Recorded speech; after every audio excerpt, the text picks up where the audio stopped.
I had a very interesting experience about 5 or 6 years ago. I had to get the equivalent of AAA to come out to get my car started. This very taciturn Australian who turned up here to put a new battery in for me asked what I did. I told him I was a Roman archaeologist. He thought about it for a moment and said, "What do we need one of those for?"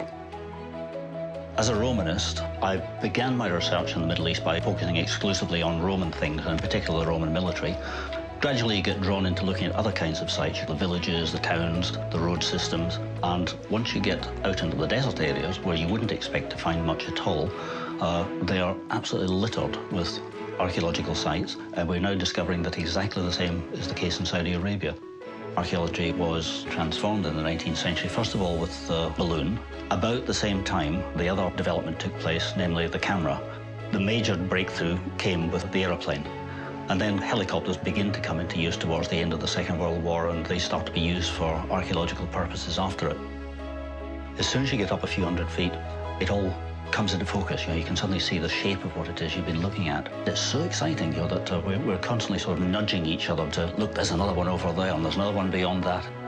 But if you look beyond Jordan, you find that none of its neighbours allows aerial archaeology of the kind that we do. Very often we find we were following archaeological sites, one after another across the desert, and we'd suddenly be told we're getting too close to the border with Saudi Arabia now. We can't go any closer. We could see the sites continue right up to the border and presumably beyond it, but we weren't allowed to fly there. But we can now, to some extent at least, look over the border into Saudi Arabia. Google Earth allows us to do that now.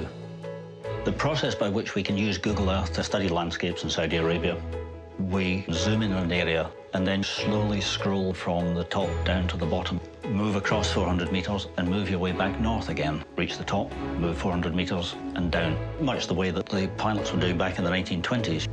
Now I'm in a much more privileged position, that I can sit here in my office and search Saudi Arabia.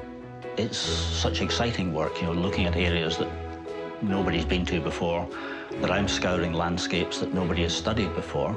Even for people who are not working in archaeology, I'm sure that curiosity drives them. It's wanting to explain and understand what it is that you're looking at and why things are the way they are.